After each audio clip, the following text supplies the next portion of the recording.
Bonjour ou bonsoir, tout dépend à quelle heure vous écoutez ce podcast de l'Odigimédia.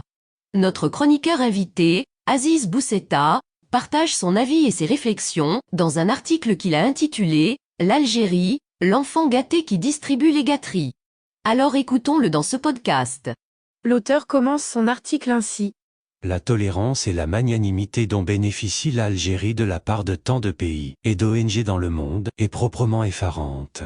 Rares sont les États qui peuvent se targuer de bafouer autant que le fait l'Algérie les règles de gouvernance interne et les codes internationaux, et qui continuent d'être choyés par la communauté internationale, décidément frappée de strabisme.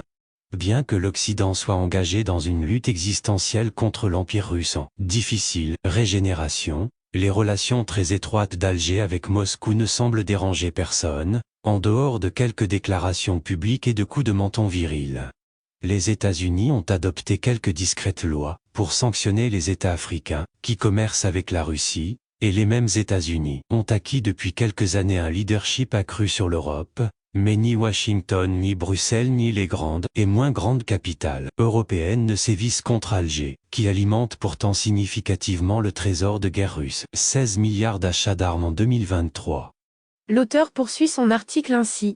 Côté des droits de l'homme, les droits de l'homme si chers à nos amis occidentaux, c'est pareil. Sitôt élu, le président Abdelmajid Tebboune nomme Saïd Changria en remplacement du général Gaïd Salah, très opportunément décédé quelques jours après l'investiture du président. Une large et puissante campagne de répression contre les figures connues et moins connues du Irak algérien s'ensuit, à l'indifférence du monde occidental, pourtant prompt à s'investir dès que les droits humains sont triturés dans le monde.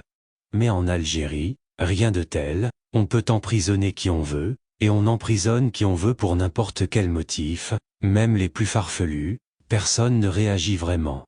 Par ailleurs, Alger exerce un chantage résolu contre les pays européens qui pourraient sourire au Maroc et récompense ceux qui, comme l'Italie, prêtent une oreille compatissante et attentive à l'histoire de la République arabe sahraoui démocratique.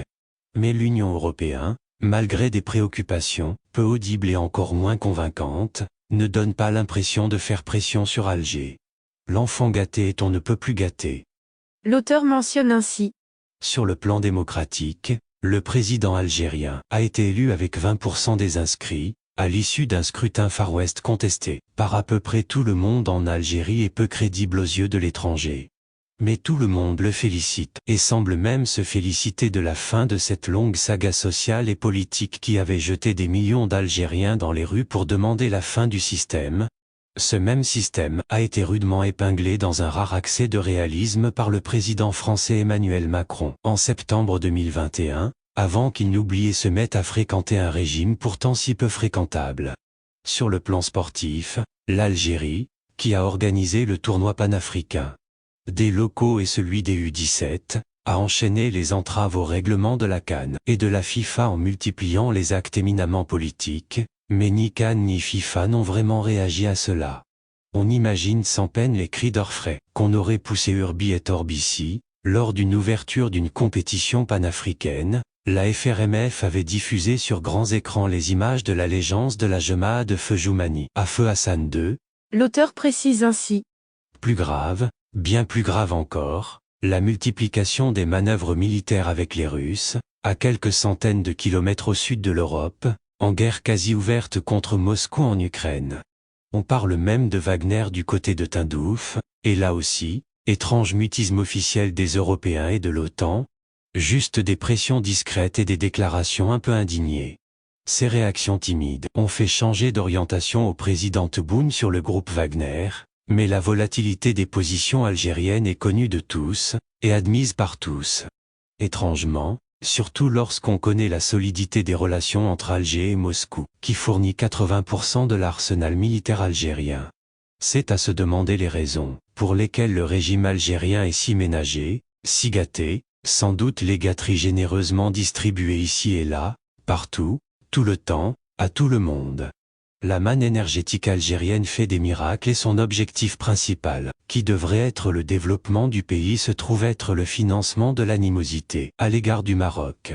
De l'argent sur le continent africain, beaucoup d'argent, dans les chancelleries, individuellement, pour l'obtention de la CAN 2025, aider aux équilibres budgétaires de certains pays.